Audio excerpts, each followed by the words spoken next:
Hello friends, welcome back to my YouTube channel Vaishnavi free education class. Friends, हमने last video में इसके पहले जो वीडियो डाली थी उसमें बंगाल शैली के बारे में और अवनींद्रनाथ टैगोर के बारे में देखा था और आप लोगों ने बहुत अच्छे से पढ़ा भी है और देखी भी है वीडियो।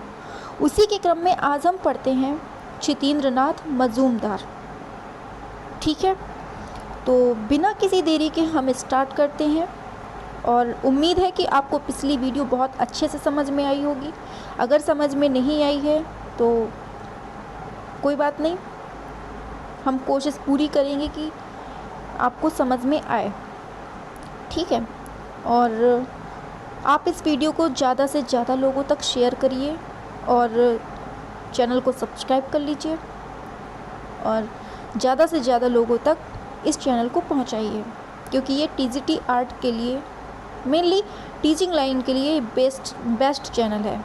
ठीक है, तो इसी क्रम में स्टार्ट करते हैं। क्षितेंद्रनाथ मजूमदार, करें स्टार्ट। हाँ, तो चलिए देखिए, जो क्षितेंद्रनाथ मजूमदार जी थे, इनका जन्म कब हुआ था? तो इनका जन्म हुआ था 1891 ईस्वी में। कब हुआ था? 1891 में हुआ था। अच्छा, हमें कमेंट पर बताइए अवनींद्रनाथ टैगोर का जन्म कब हुआ था? कब हुआ था उनका जन्म, बताइए, और उनकी मृत्यु कब हुई थी? तो देखिए, क्षितेंद्रनाथ मजूमदार जी का जो जन्म था वो 1891 में होता है और मृत्यु कब होती है? 1975 में होती है। ठीक है, अब क्षितेंद्रनाथ मजूमदार जो थे ये किस शैली से थे? ये बंगाल शैली से थे। तो इनका जो जन्म होगा कहाँ पर होगा? बंगाल के ही आसपास होगा। तो कहाँ पर हुआ था इनका जन्म? इनका जन्म बंगाल में, बंगाल के पास एक मुर्शिदाबाद ज़िला पड़ता है। मुर्शिदाबाद ज़िला पड़ता है, उसके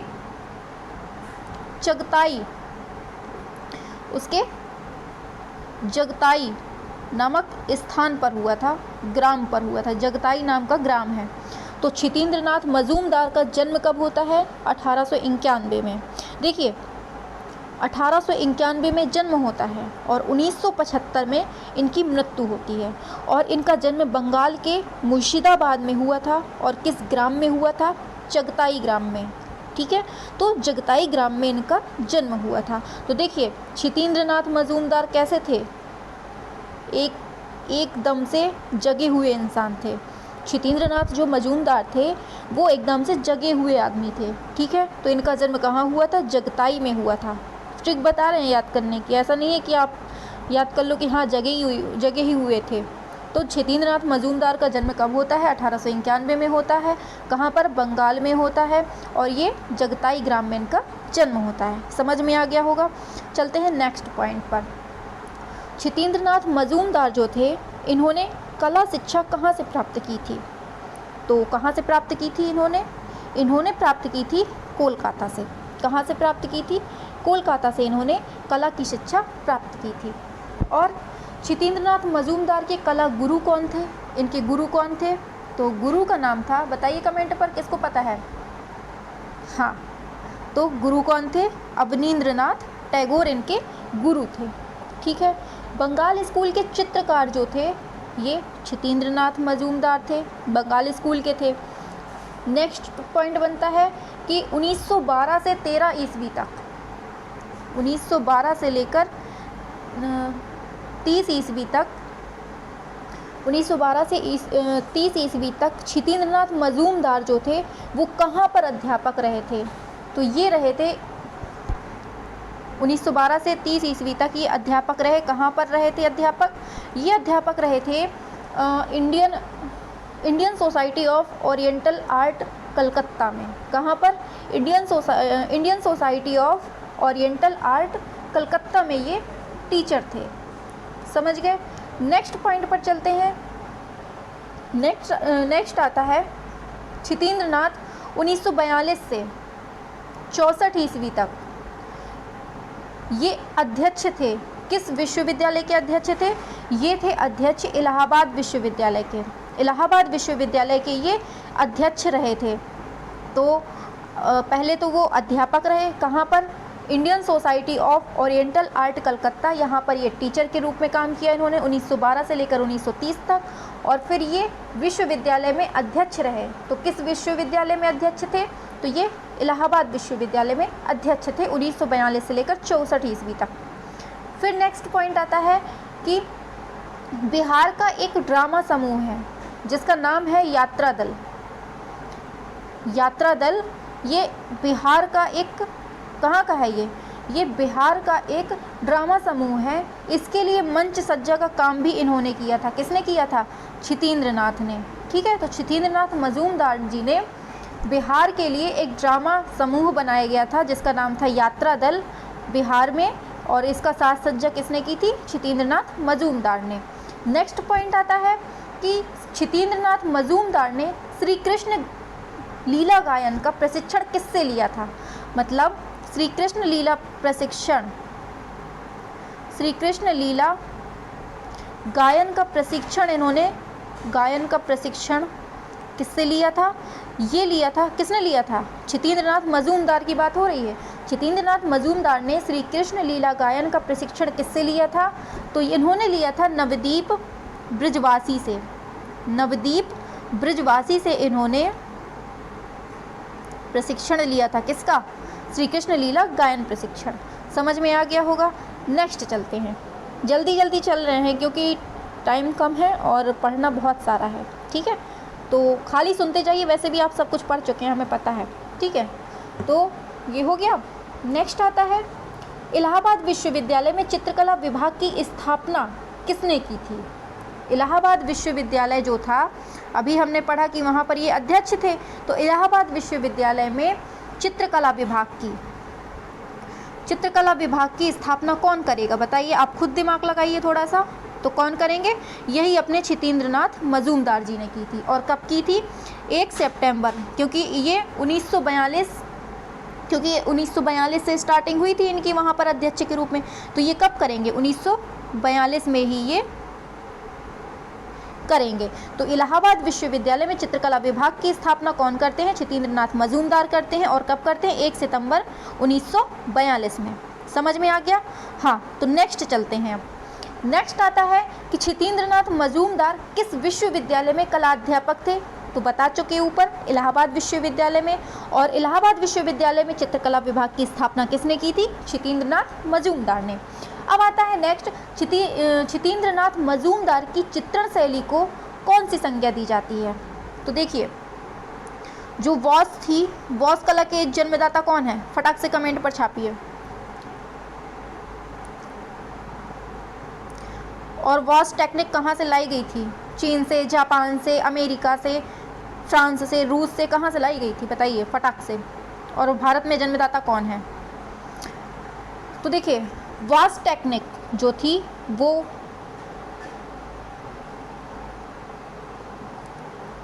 क्षितिन्द्र नाथ मजूमदार की जो चित्रण शैली है, इसको वॉस टेक्निक की मतलब संज्ञा दी जाती है। क्षितिन्द्र नाथ मजूमदार की संज्ञा दी जाती, मतलब क्षितिन्द्र नाथ मजूमदार जो अपने चित्र बनाते थे उसमें उनको किसकी संज्ञा देते थे? ये वॉस टेक्निक की संज्ञा देते थे, उसमें जल रंग की संज्ञा देते थे। ठीक है, नेक्स्ट चलता है। तो नेक्स्ट आते हैं, समझ में तो आ रहा है? नहीं आ रहा? बताइए, आ रहा है समझ में? नहीं आ रहा? अच्छा, नहीं आ रहा, चलिए कोई बात नहीं। आ रहा है कि नहीं आ रहा? कमेंट छाप दीजिए। हाँ, तो चलिए नेक्स्ट पॉइंट पर चलते हैं। तो नेक्स्ट आता है चैतन्य का गृह त्याग। एक चित्र है चैतन्य का गृह त्याग।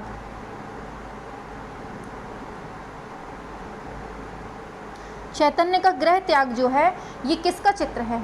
तो ये है क्षितिन्द्र नाथ मजूमदार का। छी बस लेके देना, इतना समझ लीजिएगा। तो चैतन्य का गृह त्याग किसका है? क्षितिन्द्र नाथ मजूमदार का है। ठीक है, फिर आता है इनका एक और चित्र है, वुमेन प्लकिंग फ्लावर्स। क्या है? वुमेन प्लकिंग,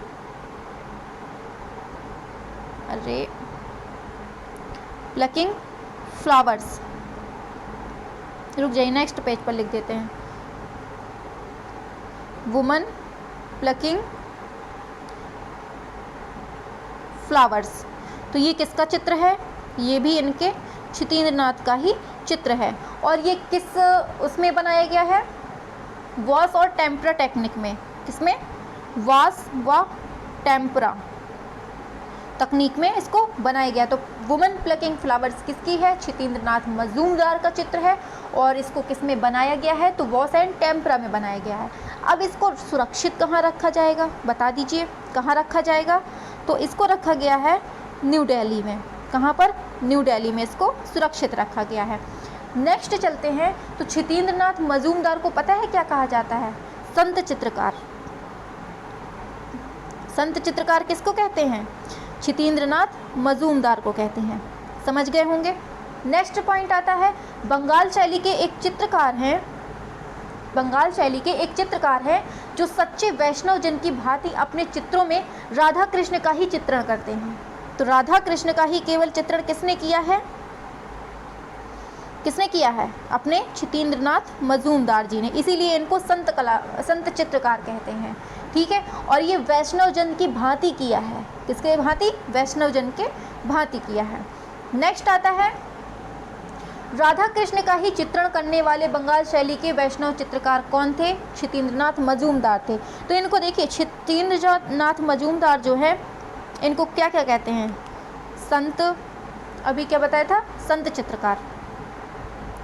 संत चित्रकार भी बोलते हैं, प्लस और क्या बोलते हैं? वैष्णव चित्रकार भी बोलते हैं।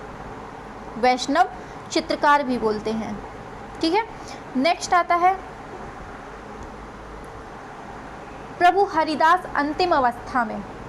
प्रभु हरिदास अंतिम अवस्था में, ये चित्र किसका है? प्रभु हरिदास अंतिम अवस्था में।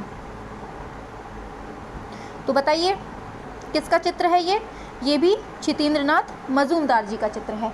समझ गए। तो प्रभु हरिदास अंतिम अवस्था में किसका है? क्षितिन्द्रनाथ मजूमदार का है। और राधा कृष्ण पर ही केवल चित्रण किसने किया है? क्षितिन्द्रनाथ मजूमदार ने किया है। और बंगाल शैली के केवल एकमात्र चित्रकार हैं जो सच्चे वैष्णव जन हैं, वैष्णव जन की भांति चित्रित करते हैं। और क्षितिन्द्रनाथ मजूमदार को क्या कहते हैं? संत चित्रकार कहते हैं।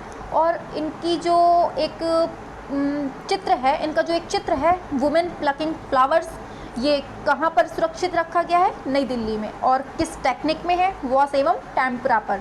और चैतन्य का ग्रह किसने बनाया है? क्षितिन्द्रनाथ मजूमदार ने बनाया है। और एक और क्या था, हाँ रुकिए, इसको पूरा कंप्लीट करते, फिर एक बार फटाक से रिवीजन करवा देंगे इन्हीं का। ठीक है, तो याद हो जाएगा तुरंत। तो नेक्स्ट आता है, क्षितिन्द्रनाथ मजूमदार का जो फर्स्ट चित्र था, जिसे एक अंग्रेज़ ने, देखिए फर्स्ट चित्र था, क्या था? कमेंट पर छापिए। फर्स्ट चित्र क्या था? कमेंट पर छापिए। और इस चित्र को एक अंग्रेज़ ने 80 रुपये में ख़रीदा था। और ये किसका चित्र था? ये क्षितिन्द्रनाथ मजूमदार का चित्र था। तो देखिए, क्षितिन्द्रनाथ मजूमदार का एक प्रथम चित्र था, क्या नाम था उसका? उसका नाम था बालक ध्रुव की तपस्या।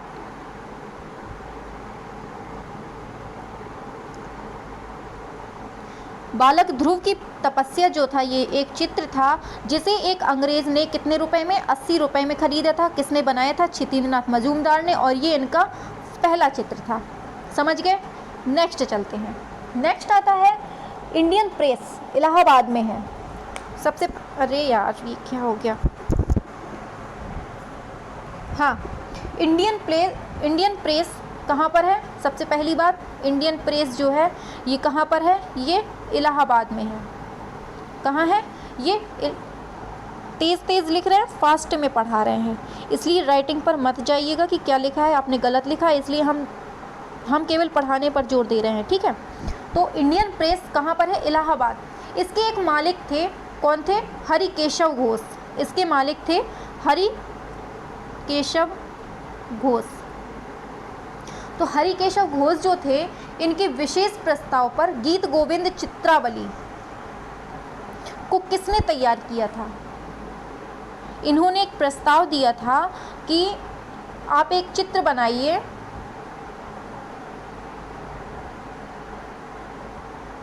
गीत गोविंद चित्रावली।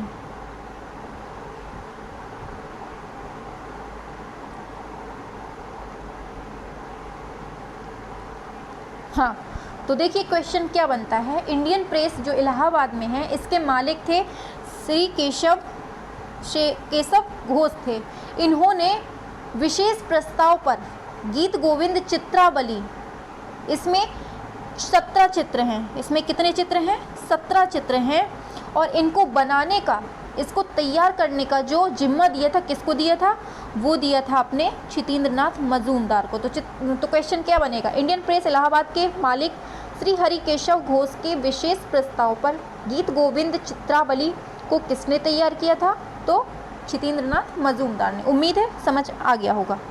नेक्स्ट, क्षितेंद्रनाथ मजूमदार के सर्वाधिक 8 चित्र, सबसे ज़्यादा 8 चित्र इनके कहाँ पर सुरक्षित किए गए हैं? कहाँ पर रखे गए हैं?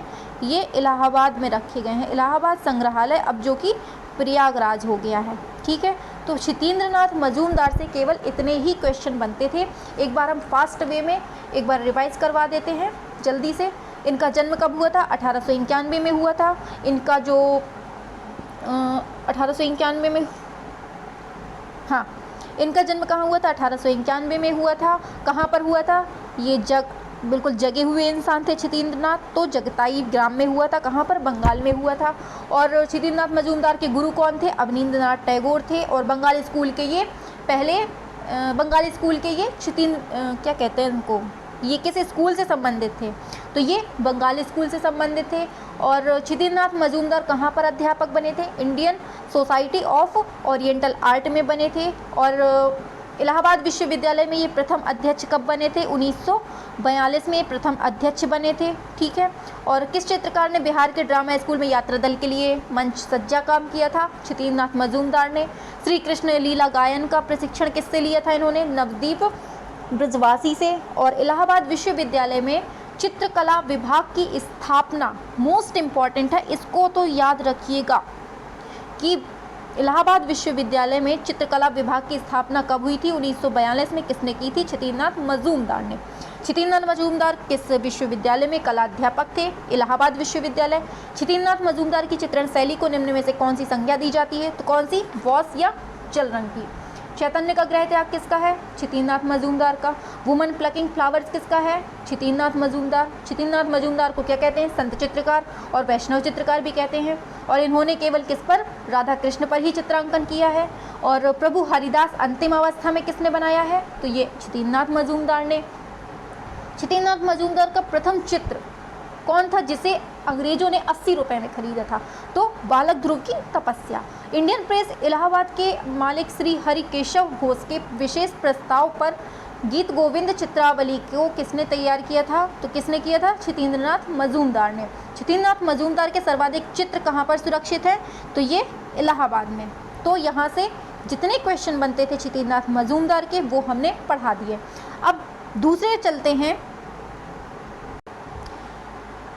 अब चलते हैं असित कुमार हलदार के बारे में जानते हैं। किसके बारे में? असित कुमार हलदार। ज़्यादा फास्ट तो नहीं हो रहा है? मुझे लग रहा है कि ज़्यादा ही फास्ट हो रहा है। ज़्यादा फास्ट हो रहा हो तो आप बता दीजिएगा, तो हम स्पीड स्लो कर लेंगे। ठीक है, तो असित कुमार हलदार के बारे में अब जानते हैं। तो असित कुमार हलदार जो थे, इनका जन्म कब हुआ था? इनका जन्म हुआ था 1890 में। और मृत्यु कब होती है? 1964 में। ठीक है, तो अभी हमने पीछे पढ़ा है क्षितेंद्रनाथ मजूमदार, तो उनका जन्म कब हुआ था? कब हुआ था उनका जन्म? इनके 1 साल बाद हुआ था। 1891 में क्षितेंद्रनाथ मजूमदार का जन्म हुआ था और मृत्यु 1975 में हुई थी। और असित कुमार हलदार की जो जन्म हुआ था वो 1890 से 1964 में मृत्यु होती है। और जो हमने पीछे अभी पूछा था, अवनींद्रनाथ टैगोर का जन्म कब हुआ था? 1871 में उनका जन्म होता है और उनकी मृत्यु कब होती है? 1951 में उनकी मृत्यु हो जाती है। ठीक है, तीनों का याद हो गया। हम ऐसे ही बार बार रिवाइज करवाएंगे, सब याद हो जाएगा। तो असित कुमार हलदार के बारे में देख लेते हैं। तो असित कुमार हलदार का जन्म कब होता है? 1890 में। किसके 1 साल पहले? क्षितेंद्रनाथ मजूमदार के 1 साल पहले इनका हलदार जी का जन्म होता है। असित कुमार हलदार का जन्म कहाँ पर होता है? तो इनका जन्म होता है कोलकाता में। देखिए, इन जितने भी बंगाल शैली के जो भी कलाकार हैं, उनका जन्म ज़्यादातर बंगाल के आसपास ही दिखेगा।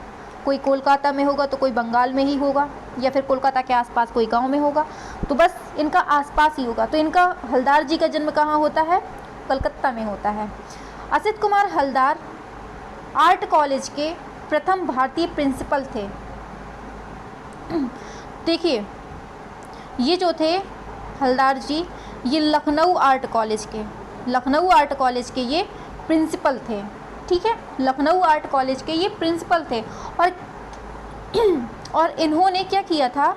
इन्होंने बाघ अजंता, रुक जाइए आगे देखते हैं, लिख देते हैं। इन्होंने बाघ प्लस अजंता और जोगीमारा, कौन कौन? बाघ, अजंता, जोगीमारा, इन तीनों पर भित्ति चित्रों की प्रतिलिपियां तैयार की थी। किसने? हलदार जी ने। एच लिख देंगे, ठीक है, एच लिख देंगे, आप समझ जाइएगा। तो बाघ, अजंता, जोगीमारा को, तीनों को प्रतिलिपियां किसने तैयार की थी? हलदार जी ने। नेक्स्ट पॉइंट आता है, जो हलदार जी की पुस्तकें हैं, असित कुमार हलदार हैं, इनकी इनकी एक दो बुक हैं मोस्ट इम्पॉर्टेंट हैं, जो our heritage in art, our heritage in art किसकी है? अवर हेरिटेज इन आर्ट किसकी पुस्तक है? तो ये असित कुमार हलदार की है। और दूसरी पुस्तक आ जाती है art and tradition, art and tradition. तो ये इनकी बुक कौन कौन सी है? इनकी बुक हैं our heritage in art, art and tradition. ये किसकी बुक है? ये है हलदार जी की है। ठीक है, नेक्स्ट पॉइंट पर चलते हैं। समझ में तो आ रहा है ना? कोई प्रॉब्लम तो नहीं हो रही समझने में? उम्मीद है पूरा समझ में आ रहा होगा, क्योंकि हर एक पॉइंट बिल्कुल खोल कर हम बता रहे हैं, पॉइंट वाइज पॉइंट ही बता रहे हैं, तो समझ में आ रहा होगा। अब देखिए असित कुमार हलदार जी जो हैं ये किसके लिए जाने जाते हैं? ये आधुनिक कलाकार के रूप में, क्योंकि ये बंगाल शैली से जब जुड़े हुए हैं, जब ये बंगाल शैली से जुड़े हैं, तो ये किसके रूप में जाने जाएंगे? आधुनिक भारतीय कला के रूप में, आधुनिक कलाकार के रूप में। ठीक है, नेक्स्ट पॉइंट आता है असित कुमार हलदार के प्रसिद्ध चित्र। इनका जो एक प्रसिद्ध चित्र था ध्रुव, इनका एक प्रसिद्ध चित्र था ध्रुव। इसको इन्होंने 1914 में, कब? 1914 में, जब अवनींद्रनाथ टैगोर की पेरिस यात्रा चल रही थी, वहाँ पर उन्होंने, उनके जो दो चित्र थे बहुत फेमस हुए थे, इसी टाइम पर हुए थे ना 1914 में। कहाँ पर? पेरिस में। और कौन से दो चित्र थे? कमेंट पर छाप दीजिए। तो देखिए ध्रुव 1914 में हलदार जी ने पुस्तक प्रकाशित की थी। ठीक है, ध्रुव नाम का जो पुस्तक थी वो कब प्रकाशित की गई थी? 1914 में प्रकाशित की गई थी। और किस पुस्तक में प्रकाशन हुआ था इसका? मतलब ये जो ध्रुव है, ध्रुव नाम का चित्र है, इसको 1914 में किस पुस्तक में प्रकाशित किया गया था? तो इसको प्रकाशित किया गया था myths of the Hindus and Buddhist, myths of the Hindus and Buddhist. ठीक है, तो myths of the Hindus and Buddhist में ध्रुव नाम का चित्र 1914 में किसने हलदार जी ने किया था। किसने किया था? हलदार जी ने चित्रित किया था। किसमें? Myths of the Hindus and Buddhist में ध्रुव नाम का चित्र 1914 में हलदार जी ने।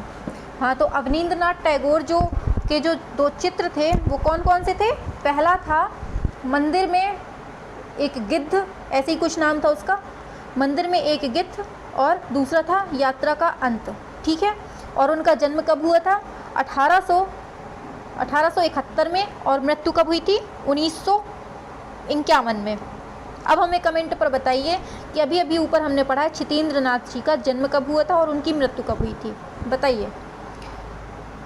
हाँ, तो यहाँ तक हो गया। हलदार की मधुरता का महान स्मारक कौन सा चित्र है?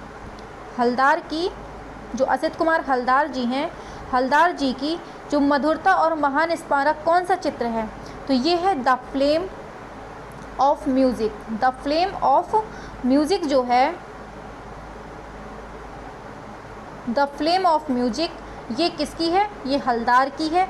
इसी को हम हिंदी में बोल देते हैं संगीत की लौ। तो क्वेश्चन किस तरह से बनता है, हम क्वेश्चन बताते हैं आपको। क्वेश्चन बन जाता है कि हलदार की मधुरता का महान स्मारक कौन सा चित्र है। तो द फ्लेम ऑफ म्यूजिक, जिसे हम संगीत की लौ कहते हैं, ये किसका है, हलदार जी का है, असित कुमार हलदार जी का। नेक्स्ट आता है eight ideal muses, eight ideal muses, ये किसका है, तो ये भी अपने असित कुमार हलदार जी का ही एक चित्र है, एट आइडियल म्यूजिस। ठीक है।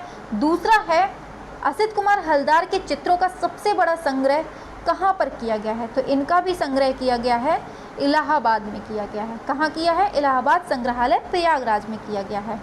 ठीक है। अब इलाहाबाद संग्रहालय प्रयागराज में असित कुमार हलदार के कितने चित्रों का संग्रह किया गया है, 35 चित्रों का। असित कुमार हलदार जी के सबसे ज़्यादा चित्र कहाँ पर हैं, तो ये हैं इलाहाबाद में, और कितने चित्र हैं, 35 चित्र हैं। किसके हैं, हलदार जी के। ठीक है। अब हलदार जी के कुछ चित्र हैं मोस्ट इम्पॉर्टेंट, एक बार देख लेते हैं। ठीक है। हाँ, तो क्षितेंद्रनाथ मजूमदार का जो हमने अभी पूछा उसका आंसर है, उनका जन्म हुआ था 1891 में, मृत्यु कब हुई थी, 1975 में। अब आप हमें कमेंट पर बताइए कि अभी हमने असित कुमार हलदार जी का जन्म और मृत्यु बताई है, तो वो कमेंट पर बताइए कब हुआ था जन्म, कब मृत्यु हुई थी। तो देखिए अब इनकी चित्र देखते हैं असित कुमार हलदार जी के। असित कुमार हलदार जी के चित्र देख लेते हैं। पहला चित्र है अकबर इलाहाबाद किले का निर्माण देखते हुए। क्या है चित्र का नाम, अकबर इलाहाबाद किले का निर्माण देखते हुए किसके बता रहे हैं, क्षितेंद्रनाथ मजूमदार, बताइए दिमाग से, किसके बता रहे हैं हम, हलदार जी के बता रहे हैं। ठीक है। तो हलदार जी के चित्र कौन सा है, अकबर इलाहाबाद किले का निर्माण देखते हुए। दूसरा है जगाई मधाई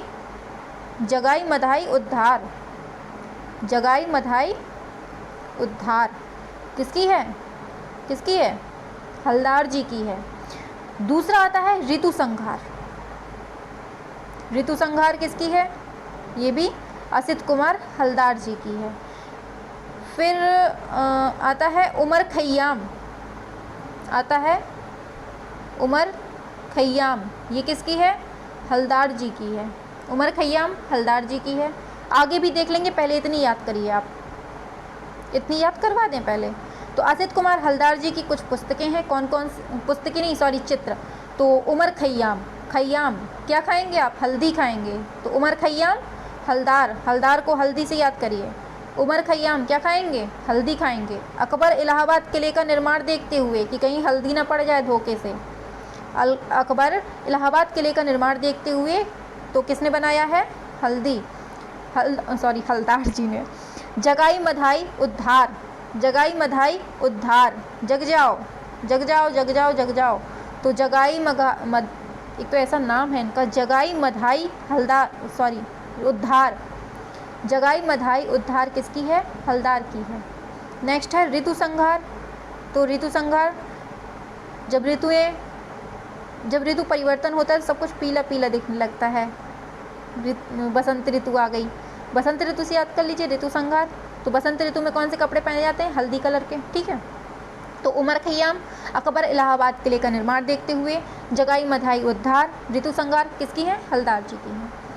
फिर आता है ताल और प्रकाश। क्या है, ताल और प्रकाश किसकी है, हलदार जी की है। नववधु ये किसकी है, ये भी हलदार जी की है। तीसरा है संगीत, ये किसकी है, हलदार जी की है। असीम जीवन किसकी है, हलदार जी की है। कच देवयानी किसकी है, ये भी हलदार जी की है।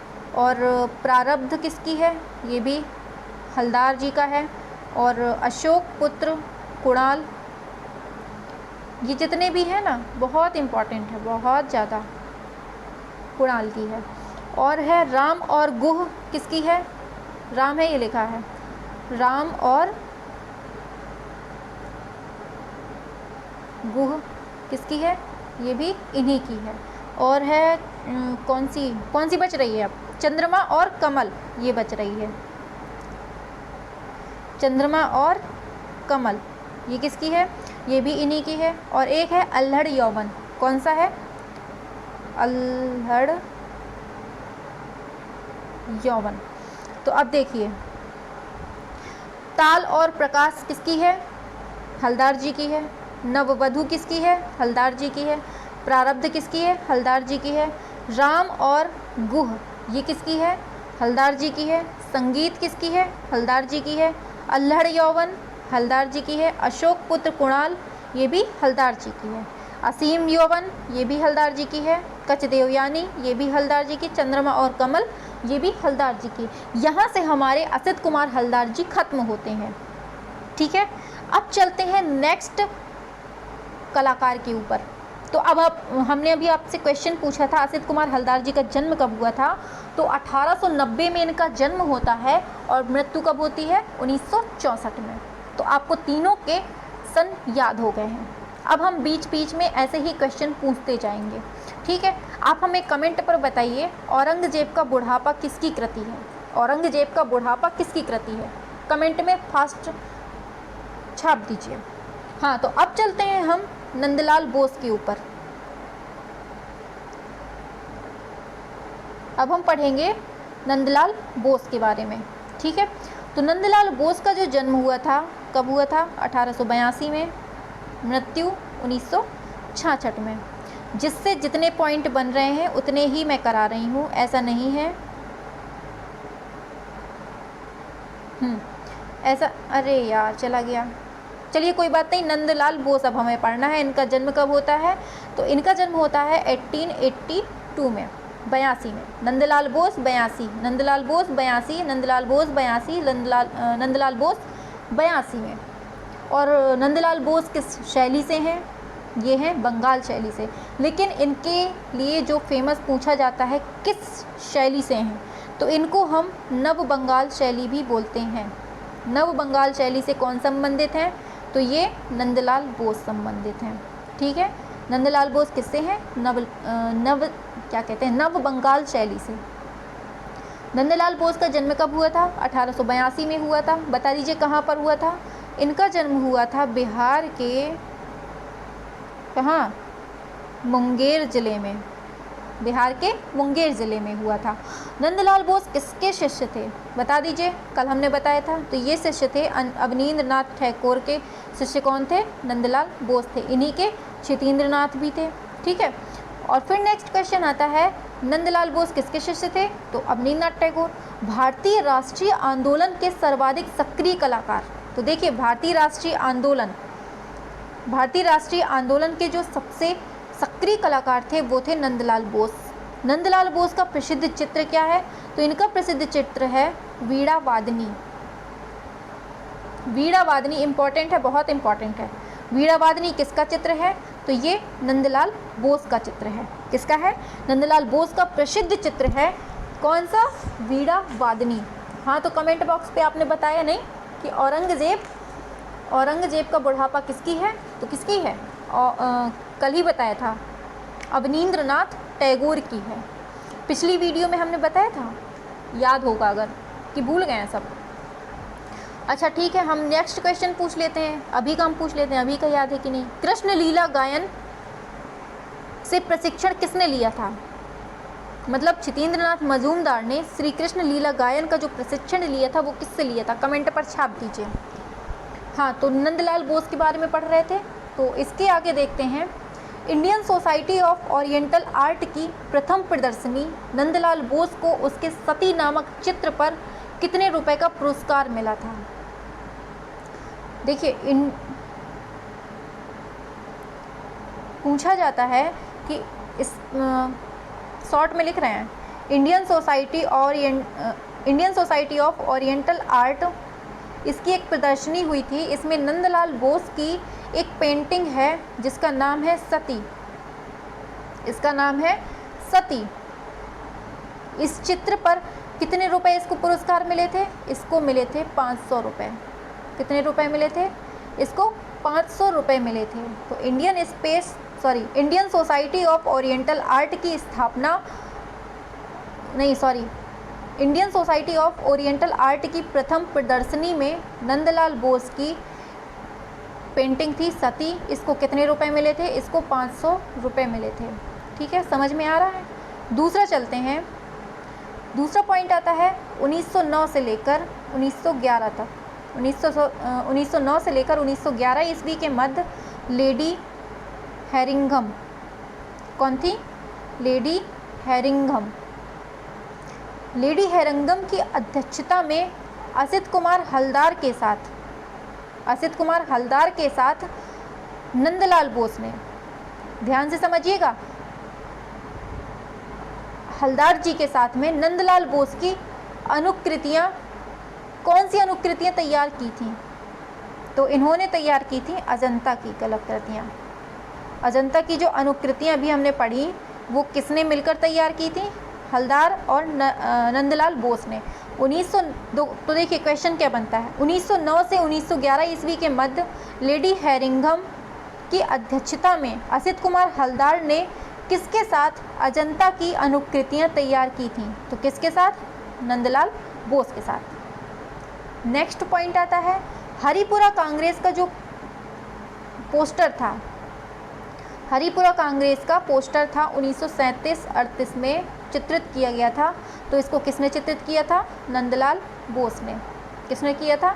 नंदलाल बोस ने चित्रित किया था। नेक्स्ट आ जाता है फिर हरिपुरा विज्ञापन। हरिपुरा विज्ञापन के लिए प्रसिद्ध चित्रकार कौन है? तो नंदलाल बोस हैं। हरिपुरा पोस्टर का शीर्षक क्या था? ये आता है कि जो हरिपुरा पोस्टर 1937-38 में बनाया गया था किसके द्वारा? नंदलाल बोस जी के द्वारा। तो इसका जो शीर्षक रखा गया था, क्या रखा गया था? जमीन जोतने वाला। जमीन जोतने वाला इसका शीर्षक था। बहुत इम्पॉर्टेंट है, भूल से भी बिल्कुल भी छोड़िएगा मत इस पॉइंट को। तो बहुत इम्पॉर्टेंट है। क्या है पॉइंट? हरिपुरा जो पोस्टर बनाया गया था 1937 ईस्वी में, किसने? नंदलाल बोस के द्वारा। तो इसका जो शीर्षक रखा गया था वो नाम था जमीन जोतने वाला, इसका शीर्षक था। ठीक है, तो कौन है जमीन जोतने वाला? भारतीय किसान है। कौन है? भारतीय किसान। ठीक है, नेक्स्ट पॉइंट पर चलते हैं। तो नेक्स्ट आता है हरिपुरा पैनल की विषय वस्तु क्या थी? हरिपुरा पैनल की विषय वस्तु क्या थी? तो इसकी विषय वस्तु भारतीय ग्राम्य जीवन। आप सभी समझ रहे होंगे, भारतीय ग्राम्य जीवन। जब उन्होंने शीर्षक ही रखा है जमीन जोतने वाला, तो इतने से समझ जाइए कि यहाँ पर ग्राम्य की बात हो रही है। तो भारतीय ग्राम्य जीवन इसकी विषय वस्तु रखी गई थी। और हरिपुरा कांग्रेस में जो बनाए गए चित्र थे उनका माध्यम क्या था? उनका माध्यम था कागज़ पर बनाया गया था। ठीक है, कागज़ पर टेम्परा, कागज़ पर टेम्परा था। ठीक है, फिर नेक्स्ट आता है रविंद्रनाथ की पुस्तक थी एक सहज पाठ। सहज पाठ एक रविंद्रनाथ जी की पुस्तक है। इसके चित्र किसने बनाए थे? ये किसकी पुस्तक है? ये है रविंद्रनाथ टैगोर की। और इसके चित्र बनाए थे, किसने बनाए थे? इसके चित्र बनाए थे नंदलाल बोस ने। तो सहज पाठ पुस्तक किसकी है? सहज पाठ पुस्तक है रविंद्रनाथ टैगोर की। और इसके जो चित्र बनाए थे किसने बनाए थे? बताइए। नंदलाल बोस ने। नेक्स्ट आता है शिल्पकला। बहुत इम्पॉर्टेंट है। शिल्प कथा, शिल्प चर्चा और रूपावली,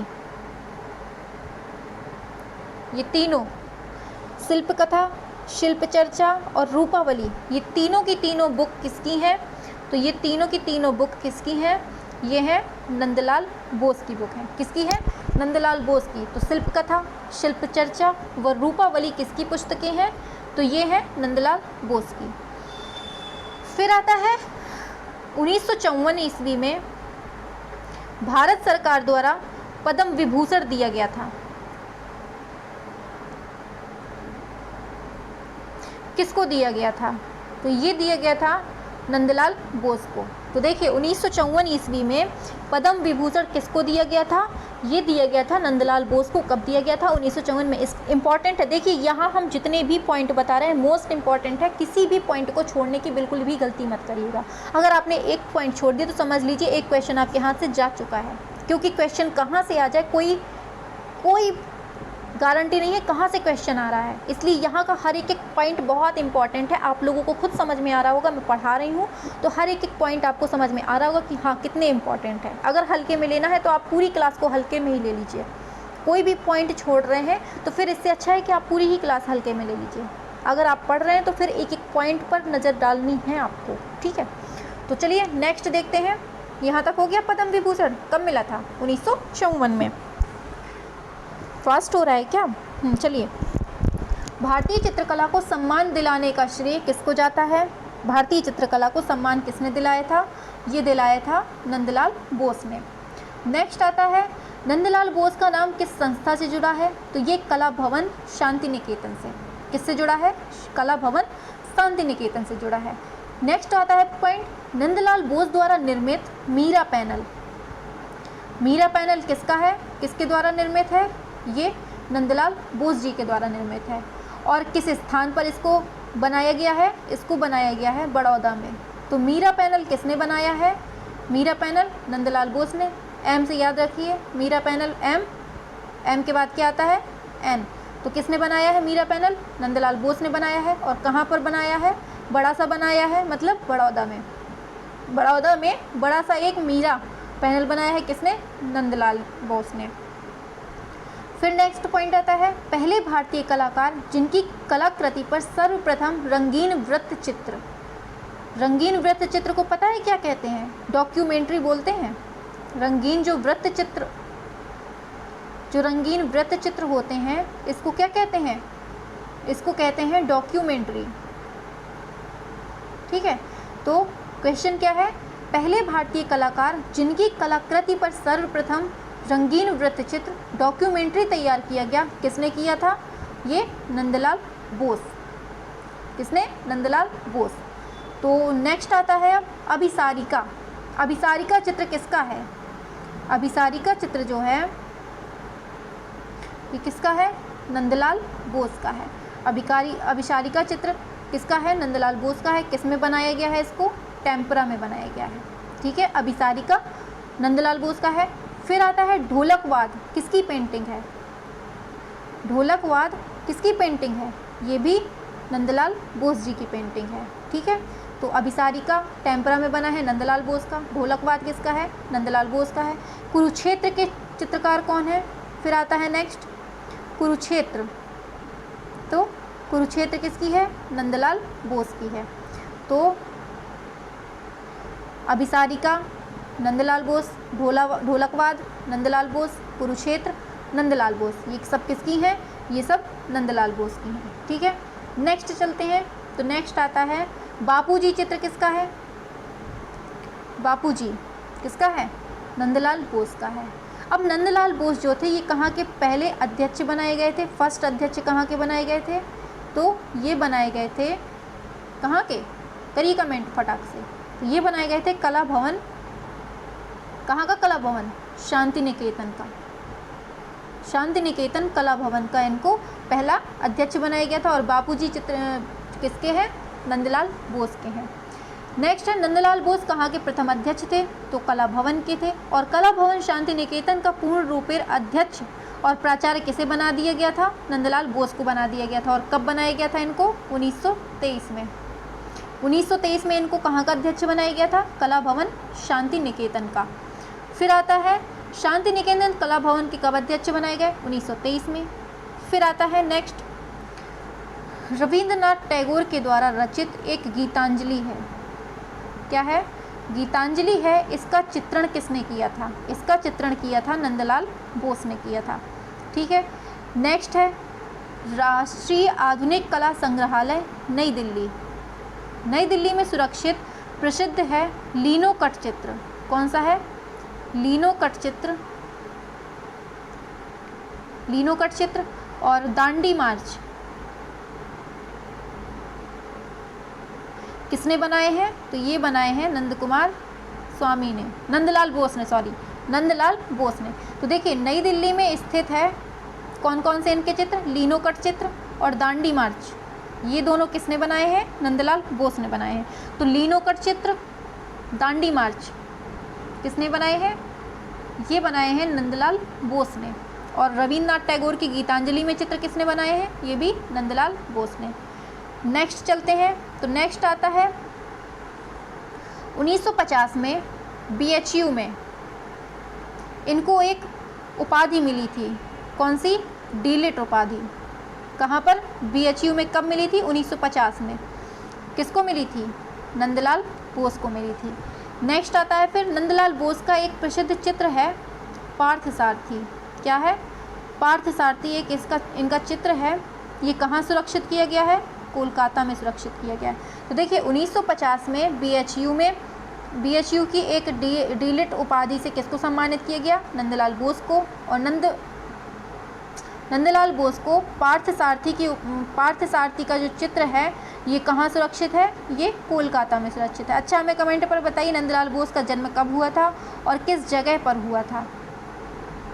नेक्स्ट आता है, कौन सा प्रसिद्ध कलाकार जो अपना उपनाम मास्टर मोसाई के नाम से प्रसिद्ध है। मास्टर मोसाई के नाम से किसको जाना जाता है, तो किसको जानते हैं हम, नंदलाल बोस को जानते हैं। अरे ये क्या हो रहा है, नंदलाल बोस को जानते हैं। नेक्स्ट आता है, कान साफ करने वाले चित्रकार कौन है। कान साफ करने वाले एक ये चित्र है, कान साफ करने वाले, तो ये एक चित्र है, ये किसने बनाया है, ये भी नंदलाल बोस ने बनाया है। तो मास्टर मोसाई किसको कहते हैं, नंदलाल बोस। अरे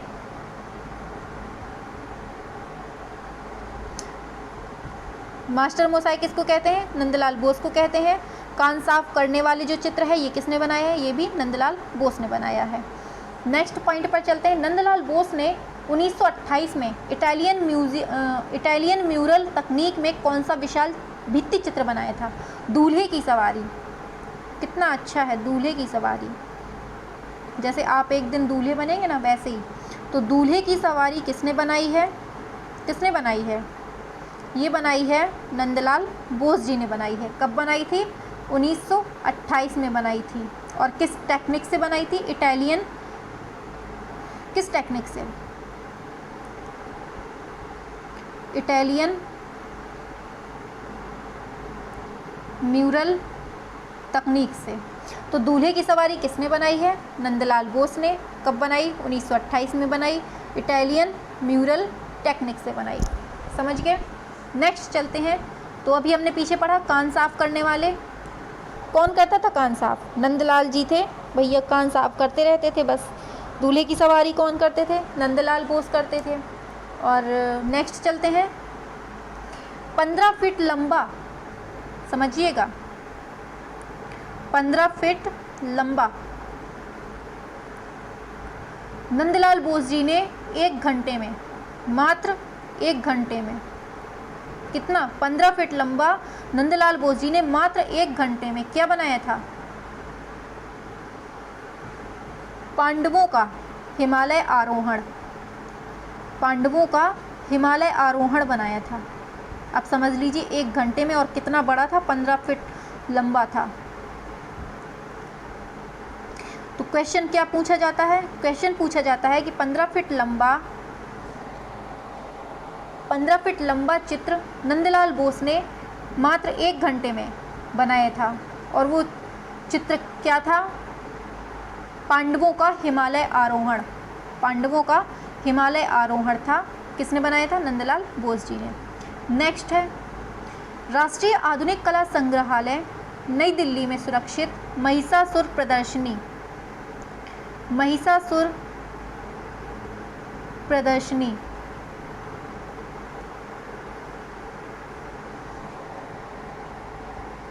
राष्ट्रीय आधुनिक कला संग्रहालय नई दिल्ली में सुरक्षित है। कहाँ पर सुरक्षित है, ये नई दिल्ली में ये महिषासुर प्रदर्शनी सुरक्षित है।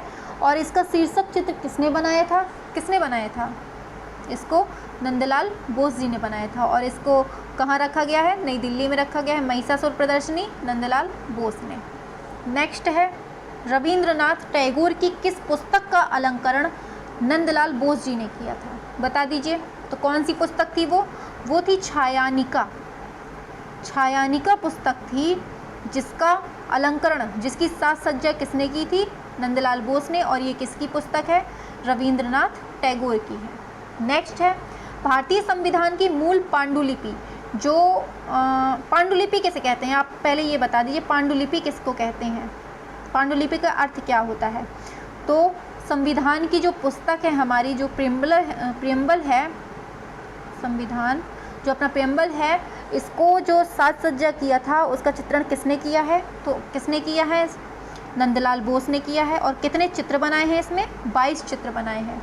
बहुत इंपॉर्टेंट है। अपना संविधान ही एक तो बहुत बड़ी चीज़ है।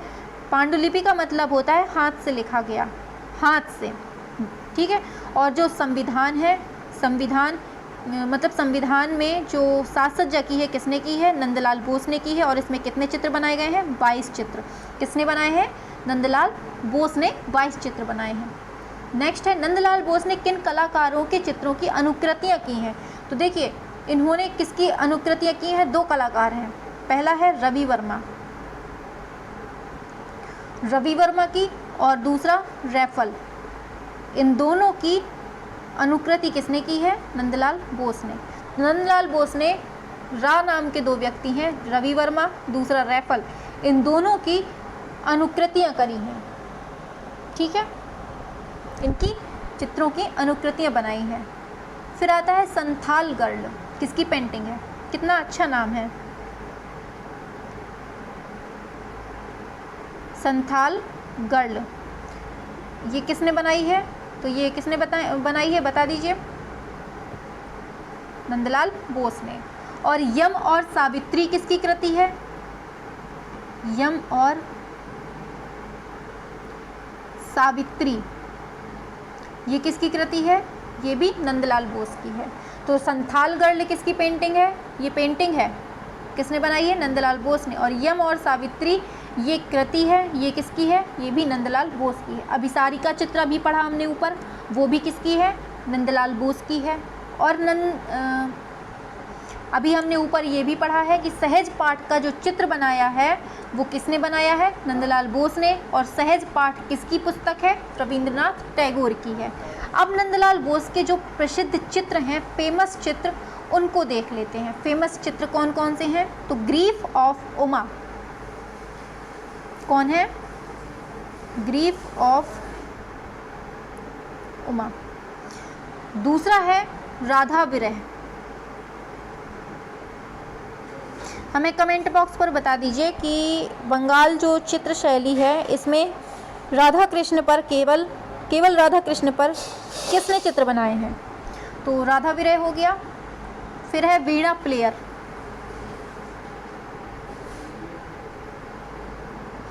फिर आता है mother feeding her child.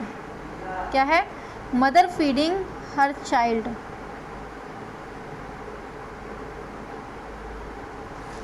Next है फिर हेड ऑफ शिवा, किसकी है? Head of Shiva. और कौन सी? शिव का विस्पान, शिव का विस्पान। नेक्स्ट है फिर उमा जा पेनन्स अंडर वाटर। तो क्या है? उमा जा पेनन्स अंडर वाटर। नेक्स्ट आता है फिर Drona giving lessons in archery.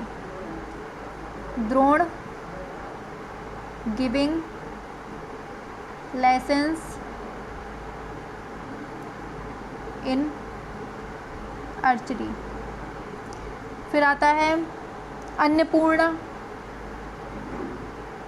Annapurna, सती,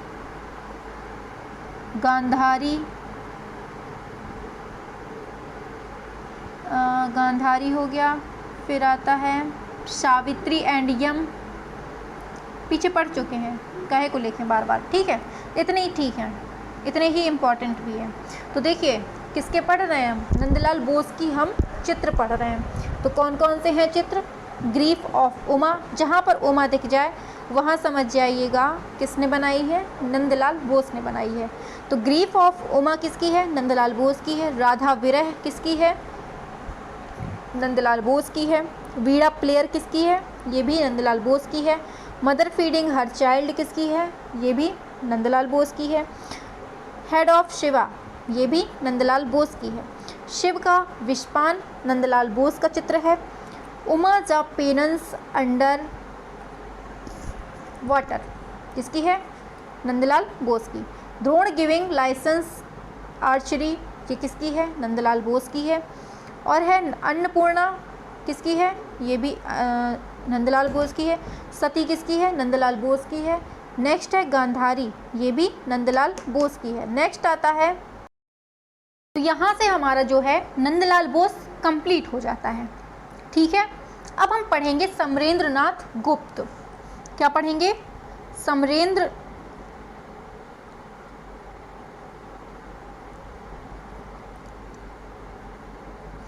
देखिए जितने भी ये नाम आ रहे हैं इनसे जितने भी क्वेश्चंस बन सकते हैं उनके हमने पॉइंट वाइज करवा दिए हैं।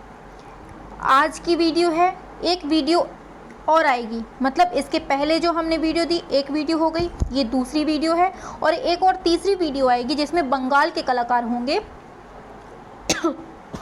इसी तरह से। तो 3 वीडियो में हम पूरा बंगाल के जितने भी कलाकार हैं उनका जीवन परिचय और जो उनकी प्रसिद्धि है सब कुछ कंप्लीट कर देंगे, ठीक है। फिर इसके बाद इनसे जितने भी क्वेश्चंस बन सकते हैं वो हम ऑप्शनल क्वेश्चन लेकर आएंगे और पूरा उसको कंप्लीट करवा देंगे। तो देखिए क्वेश्चन तो बनेंगे, इतना तो सब कोई जानता है कि बंगाल कलाकार से क्वेश्चन तो बनेंगे। अब हमने थ्योरी तो ये करवा ही दे रहे हैं, इसके बाद जो हम क्वेश्चंस लाएंगे उनको भी आप पूरा अच्छे से ईमानदारी से देख लीजिएगा। तो पूरा आपका बंगाल कलाकार से जितने भी क्वेश्चन आएंगे एग्ज़ाम में पूरा कवर हो जाएगा। फिर हम उसके बाद नेक्स्ट टॉपिक देखेंगे, ठीक है। तो आज हम समरेंद्रनाथ गुप्त देखते हैं। तो समरेंद्रनाथ गुप्त का जो जन्म हुआ था 1887 में हुआ था और 1964 में इनकी मृत्यु हो गई थी। तो जन्म कब होता है, 1887 में, मृत्यु 1964 में। तो 1882 में किसका जन्म हुआ था, कमेंट बॉक्स पे छाप दो 1882 में किसका जन्म हुआ था। तो देखिए इसमें देखते हैं इनका जन्म कहाँ पर हुआ था। तो इनका भी जन्म कोलकाता में हुआ था, ठीक है। कहाँ हुआ था, कोलकाता में हुआ था। फिर आता है समरेंद्रनाथ गुप्त ने कला शिक्षा कहाँ और किससे प्राप्त की थी। इन्होंने शिक्षा प्राप्त की थी, इनका जन्म कहाँ हुआ था, कलकत्ता में हुआ था, ठीक है। और इनकी शिक्षा कहाँ और किससे प्राप्त हुई थी। तो देखिए कलकत्ता विश्वविद्यालय में इनकी जो शिक्षा प्राप्त हुई थी कलकत्ता विश्वविद्यालय में प्राप्त हुई थी। और इनके गुरु कौन थे, इनके गुरु थे अवनींद्रनाथ टैगोर। तो सुनिएगा समरेंद्रनाथ गुप्त का जन्म कब हुआ था, 1887 में, कहाँ पर, कलकत्ता में। समरेंद्रनाथ गुप्त ने कलकत्ता शिक्षा कहाँ और किससे प्राप्त की थी, कला शिक्षा कहाँ से प्राप्त की थी, कलकत्ता कला विश्वविद्यालय से। और अवनींद्रनाथ टैगोर के ये शिष्य थे और इन्हीं से इन्होंने शिक्षा प्राप्त की थी। फिर नेक्स्ट पॉइंट आता है कि Mayo college of art and crafts, Mayo college of arts and crafts, short way में लिखे दे रहे हैं, Mayo college of arts and crafts, ये कहाँ पर है, ये लाहौर है, लाहौर में है। कहाँ पर है ये, लाहौर में है मेयो कॉलेज। आर्ट का जो मेयो कॉलेज है वो कहाँ है, लाहौर में है। और इसके भारतीय प्राचार्य नियुक्त कौन किए गए थे, इसके भारतीय प्राचार्य। अब देखिए कितनी अच्छे, मतलब कि लाहौर में जाकर इन्होंने खुद को प्राचार्य बना लिया था। कौन थे ये, समरेंद्रनाथ गुप्त थे। कौन, समरेंद्रनाथ गुप्त Mayo college of arts and crafts Lahore के प्रथम प्राचार्य नियुक्त किए गए थे, ठीक है। फिर आता है 1914 ईस्वी में असित कुमार हलदार के साथ में जोगीमारा के चित्र, किसके? जोगीमारा के भित्ति चित्रों की अनुकृतियां तैयार करने और इसके बाद 1921 में बाघ गुफा चित्रों की अनुकृतियां तैयार करने के लिए गए थे। कौन गए थे? समरेंद्र कुमार गुप्त गए थे, समरेंद्र नाथ गुप्त। फिर से सुनिए, वर्ष 1914 में असित कुमार हलदार के साथ जोगीमारा के भित्ति चित्रों की अनुकृतियां तैयार करके, फिर इसके बाद 1921 में बाघ गुफा, कौन सी? बाघ गुफा चित्रों की अनुकृतियां तैयार करने के लिए कौन गए थे? तो ये गए थे इनके साथ समरेंद्र नाथ गुप्त। किसके साथ? हलदार के साथ। फिर नेक्स्ट आता है इनके प्रमुख चित्र कौन कौन से हैं? तो हजरत बल किसका है? समरेंद्र का। दूसरा है सोनिया, तीसरा है प्रेरणा, चौथा है कोयल की पुकार। कितनी अच्छी अच्छी कृतियां हैं भाई, कितने अच्छे अच्छे नाम लेकर आते हैं। कोयल की पुकार। फिर है एक और बच रहा है कोई, कौन सा है? हाँ, कजरी नृत्य। कौन सा है? कजरी नृत्य। तो देखिए, हजरत बल किसकी है? समरेंद्र नाथ गुप्त की। सोनिया किसकी है? समरेंद्र नाथ गुप्त की। प्रेरणा किसकी है? समरेंद्र नाथ गुप्त की। ये कोयल की पुकार किसकी है? ये भी समरेंद्र नाथ गुप्त की है। और कजरी नृत्य ये भी समरेंद्र का है। याद हो गया? अब समरेंद्र से केवल इतने ही क्वेश्चन बन सकते हैं। हमने जितना पढ़ा उतना सफिशिएंट है। अगर इसके बाद भी आपको दुनिया भर का फलाना ढिमाका याद करना है तो आप आराम से याद करिए, कोई दिक्कत नहीं है। हो सकता है वहाँ से क्वेश्चन बन जाए जहाँ से आप पढ़ रहे हैं, है ना? तो जितना मैं पढ़ा रही हूँ वो भी सफिशिएंट है। और मैं इसके बाद क्वेश्चंस लाऊंगी जो कि बहुत इम्पॉर्टेंट होंगे। ठीक है, हमने समरेंद्र नाथ गुप्त पढ़ लिया है। अब हम चलते हैं शैलेंद्र नाथ डे की तरफ। किसकी तरफ? शैलेंद्र नाथ डे की तरफ।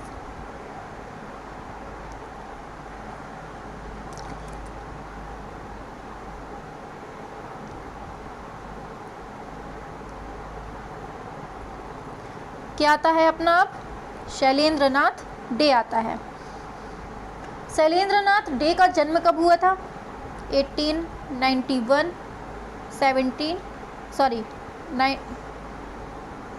1971 में इनकी मृत्यु हो गई थी। ठीक है, तो देखिए शैलेंद्र नाथ डे इनका जन्म कब हुआ था? 1891 में। मृत्यु कब होती है? 1971 में होती है। हमने आपसे एक क्वेश्चन पूछा था, अभी तक आपने शायद जवाब नहीं दिया है। 1882 में जन्म किसका हुआ था?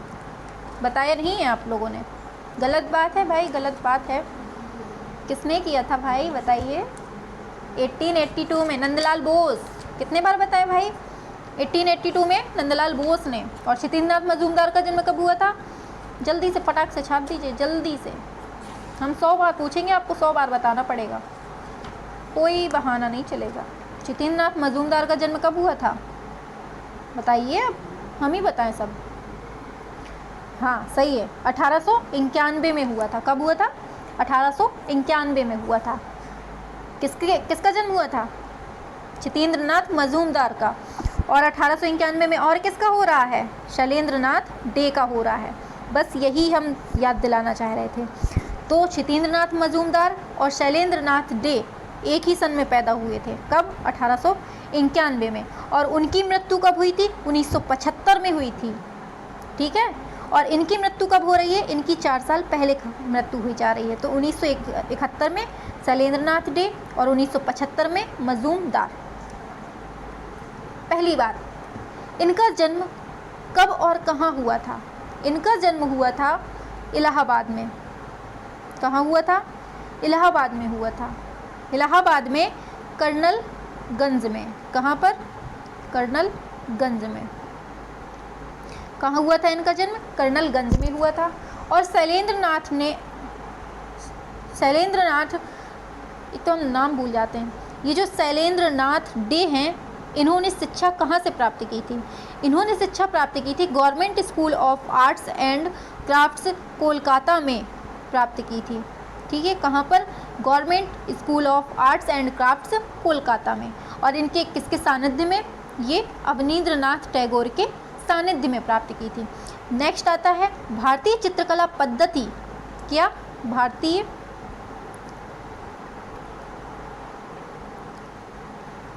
भारतीय चित्रकला पद्धति, ये बुक है, ये किसने लिखी है? ये लिखी है शैलेंद्र नाथ डे ने। किसने? शैलेंद्र नाथ डे ने भारतीय चित्रकला पद्धति लिखी है। ठीक है, फिर आता है एक चित्र श्रृंखला है मेघदूत। क्या है? मेघदूत एक चित्र श्रृंखला है। ये किसकी है? ये भी शैलेंद्र नाथ डे की चित्र श्रृंखला है। ठीक है, और एक और है। ठीक है, आगे देखते हैं। इसमें जो मेघदूत श्रृंखला चित्र श्रृंखला बताई अभी हमने, वो किसकी है? शैलेंद्र नाथ डे की है। और मेघदूत चित्रावली का सबसे विख्यात चित्र कौन सा है? मेघदूत चित्रावली का सबसे प्रख्यात चित्र कौन सा है? तो ये है रामगिरी पर्वत पर विरही यक्ष। रामगिरी पर्वत पर विरही यक्ष इम्पॉर्टेंट है, याद रखिए, बहुत इम्पॉर्टेंट है। मोस्ट किसका है ये? किसका है बताइए? समरेंद्रनाथ दत्त का। किसका है? अच्छा, छितेंद्रनाथ का। किसका है? मतलब कि दिमाग यहाँ वहाँ रख रहे हैं आप लोग, है ना। किसका है ये? ये है शैलेंद्रनाथ डे का है। तो मेघदूत चित्रावली किसकी है? शैलेंद्रनाथ डे की है। रामगिरी पर्वत पर विरही यक्ष इसमें चित्रित किया गया है। नेक्स्ट पॉइंट आता है राजस्थानी पुनर्जागरण कला के अग्रणी कलाकार कौन थे? किसके? राजस्थानी, पूछ लिया जाता है कि राजस्थानी पुनर्जागरण कला के जो अग्रणी थे कौन थे? अग्रणी कलाकार कौन थे? ये शैलेंद्रनाथ डे थे। कौन थे? शैलेंद्रनाथ डे। नेक्स्ट पूछता है Shailendranath De Rajasthan school of art में कला शिक्षक के रूप में कब नियुक्त हुए थे? तो ये 1924 में। कब? 1924 में ये राजस्थान आर्ट स्कूल में नियुक्त हुए थे। कौन नियुक्त हुए थे? ये हुए थे शैलेंद्रनाथ डे। ठीक है, नेक्स्ट पर चलते हैं। नेक्स्ट आता है राजस्थान स्कूल ऑफ आर्ट में शैलेंद्रनाथ डे के कौन कौन से चित्रकार शिष्य थे? मतलब शैलेंद्रनाथ डे के इनके चित्रकार, इनके शिष्य पूछ रहा है। कहाँ पर पूछ रहा है? तो ये राजस्थान का जो आर्ट का स्कूल था, जहाँ पर ये अध्यापक थे, जहाँ पर ये कला शिक्षक रहे हैं 1924 ईस्वी में। तो ये पूछा है कि वहाँ के जो शिष्य कलाकार थे कौन कौन थे? तो ये थे पद्मश्री राम गोपाल विजयवर्गीय, दूसरे थे देवकी नंदन शर्मा और तीसरे थे शंभूनाथ मिश्र। तो राम और देवकी नंदन, शंभू, तीनों भगवान जी के नाम हैं। और ये तीनों किसके शिष्य थे? ये शैलेंद्रनाथ डे के। तो नाम एक बार फिर से सुन लीजिए। पद्मश्री राम गोपाल विजयवर्गीय, दूसरा है श्री देवकी नंदन शर्मा, तीसरा है शंभूनाथ मिश्र। तो राम, देवकी नंदन और शंभू मिश्र, ये तीनों किसके शिष्य हैं? ये हैं शैलेंद्रनाथ डे के। कितना किचिर पिचिर हो गया है ना। तो चलिए नेक्स्ट आता है शैलेंद्रनाथ डे ने पत्र कलम का प्रशिक्षण किससे प्राप्त किया था? पत्र कलम का प्रशिक्षण किससे प्राप्त किया था? ईश्वरी प्रसाद से। किससे? ईश्वरी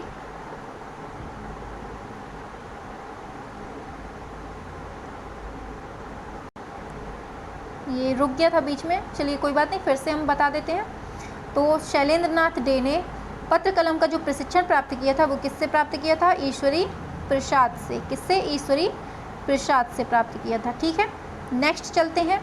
तो नेक्स्ट आ जाता है, अब इनके शैलेंद्रनाथ डे के चित्र देख लेते हैं। इनके चित्र कौन कौन से थे? तो इनके बहुत सारे चित्र हैं, केवल आप सुन लीजिए। मेघदूत, यशोदा और बालक कृष्ण, यक्ष पत्नी, बनवासी यक्ष, बादलों में यक्ष, प्रेसी के विरह में बैठा यक्ष, नटराज का तांडव नृत्य एवं पार्वती का ध्यान, श्री गौरांग का गृहत्याग, लीला, जल में हाथी, राधा कृष्ण गोपियों के साथ रंग खेलते हुए, जगई मधई, चलते फिरते, भाव मुद्रा, नृत्य भंगिमा और कौशल्या से आज्ञा लेते राम, गरुणासीन, अष्टभुज विष्णु। तो इतने जो चित्र थे इन्हीं को थोड़ा सा आगे पीछे करके देख लीजिएगा वीडियो को, बार बार बोलना, ठीक है। एक बार और बोल देते हैं, चलिए। मेघदूत, यशोदा और बालकृष्ण, यक्ष पत्नी, वनवासी यक्ष, बादलों में यक्ष, प्रेसी के विरह में बैठा यक्ष, नटराज का तांडव नृत्य और पार्वती का ध्यान, श्री गौरांग का गृह त्याग, राधा कृष्ण गोपियाँ, जल में हाथी लीला और जगई मधई, चलते फिरते, भाव मुद्रा, नृत्य भंगिमा, गरुणासीन, अष्टभुज विष्णु, कौशल्या से आज्ञा लेते राम। तो इतना था शैलेंद्र नाथ डे के बारे में। बहुत हमने फास्ट कराने की कोशिश की है और कोई भी पॉइंट छूटा नहीं है। तो ठीक है, तो यहाँ तक हो गया शैलेंद्र नाथ डे के बारे में। तो यहाँ से शैलेंद्र नाथ डे के बारे में कंप्लीट हो जाए।